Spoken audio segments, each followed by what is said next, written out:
ಬಂದ್ಬಿಟ್ಟು ಹರ್ಷಿತ್ ಸಿಂಗ್ ಅಂತ, ಹುಡುಗಿ ಬಂದ್ಬಿಟ್ಟು ಯಶಸ್ವಿನಿ ಬಾಯಿ ಅಂತ. ಇಬ್ಬರೂ ಅಣ್ಣ ತಂಗಿಯವರು. ಕಾಲೇಜ್ ಮುಗಿಸ್ಕೊಂಡು ಮನೆಗೆ ಹೋಗುವಾಗ ಈ ಅವಘಡ ಆಗಿರೋದು. ಏನಂದರೆ 5:30 ಟೈಮ್ ಅನ್ಕೊತೀನಿ. ಆ ಕಡೆಯಿಂದ ಇನ್ನೋವಾ ಕಾರ್ ಬಂದು ಇವರಿಬ್ಬರಿಗೂ ಹೊಡೆದಿರೋ ಕಾರಣ ಇಬ್ಬರು ಹುಡುಗಿ ತಂಗಿ ಅಂದರೆ ಅಣ್ಣ ತಂಗಿ ಇಬ್ಬರು ತಂಗಿ ಬಂದು ಅಲ್ಲೇ ಸ್ಪಾಟಲ್ಲಿ ಡೆತ್ ಆಗಿದ್ದಾಳೆ. ಹುಡುಗ ಹಂಗೋ ಹಿಂಗೋ ಇದ್ದ, ಮೆಡಿಕಲ್ ಕಾಲೇಜಿಗೆ ಅಡ್ಮಿಟ್ ಮಾಡಿದ್ದಾರೆ. ಅಲ್ಲಿ ಹುಡುಗ ಸಾವನ್ನಪ್ಪಿದ್ದಾರೆ. ತಂದೆ ತಾಯಿಗೆ ಇಬ್ಬರೇ ಮಕ್ಕಳು, ಅವರು ಇಬ್ಬರು ಕೂಲಿ ಮಾಡೋರೆ, ಅವ್ರಿಗೆ ಯಾರೂ ಇಲ್ಲ. ಇನ್ನಿಬ್ಬರೇ ಅವರು ಇದ್ದಿದ್ದು ಇಬ್ಬರೂ ಸತ್ತಿದ್ದಾರೆ ಪಾಪ. ಹಾಂ, ಚೆನ್ನಾಗಿ ಓದಿಸ್ತಿದ್ರು ಅವರು. ಹುಡುಗ ಡಿಗ್ರಿ ಓದ್ತಿದ್ದಾನೆ, ಹುಡುಗಿ ಫಸ್ಟ್ PUC ಅಡ್ಮಿಷನ್ ಮಾಡಿಸಿ ಅವ್ನು ಕಾಲೇಜಿಂದ ಕರ್ಕೊಂಡು ಹೋಗ್ತಿದ್ದೆ. ಅಂದರೆ ಕರೆಸ್ಪಾಂಡಿಂಗ್ಸ್ ಹುಡುಗಿ SLC ಪಾಸ್ ಆಗಿರಲಿಲ್ಲ. ಹುಡುಗಿಗೆ ಓದಿಸ್ತಾ ಇದ್ದಾರೆ ಅವ್ರ ಮನೆಯಲ್ಲೇ ಕರೆಸ್ಪಾಂಡಿಂಗ್ಸ್ ಕಟ್ಸ್ಬಿಟ್ಟು.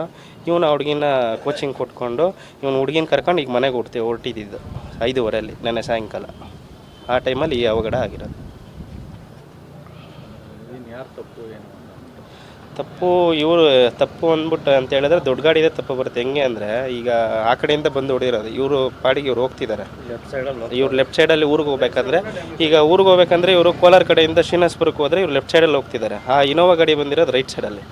ಈಗ ಅವಘಡ ಆಗಿರೋದು ಗಾಡಿಯಿಂದ ಅಲ್ಲ. ಯಾರು ಕೇಳಿದ್ರು ಚಿಕ್ಕ ಗಾಡಿ ತಪ್ಪು ಬರಲ್ವಲ್ಲ, ದೊಡ್ಡ ಗಾಡಿದೇ ತಪ್ಪು ಬರುತ್ತೆ.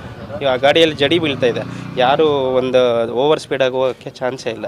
ಹೋಗ್ತಿದ್ದೆ ನಿಧಾನವಾಗಿ ಹೋಗ್ತಿದ್ದ ಒಂದು ಕಾರಣದಲ್ಲಿ ಗಾಡಿ ಬಂದು ಒಯ್ದಿದ್ದ ಕಾರಣ. ಮತ್ತು ಇನ್ನೊಂದು ಅಲ್ಲಿ ಕೇಳಿದ ಪ್ರಕಾರ ಏನೋ ಆಕ್ಸೆಲ್ ಕಟ್ಟಾಗಿ ಟೈರ್ ಹೊಡೆದಿದ್ದು ಅಂತ ಹೇಳ್ತಿದ್ದಾರೆ. ಅಲ್ಲಿ ಕೇಳಿದೆ ನಾನು ಒಬ್ಬರಿಗೆ, ಇನೋವಾದ ಆ ಟೈರ್ ಆಚೆ ಬಂದು ಹೊಡೆದಿರೋ ಕಾರಣ ಆಗಿದೆ ಅಂತ ಹೇಳ್ತಿದ್ದಾರೆ.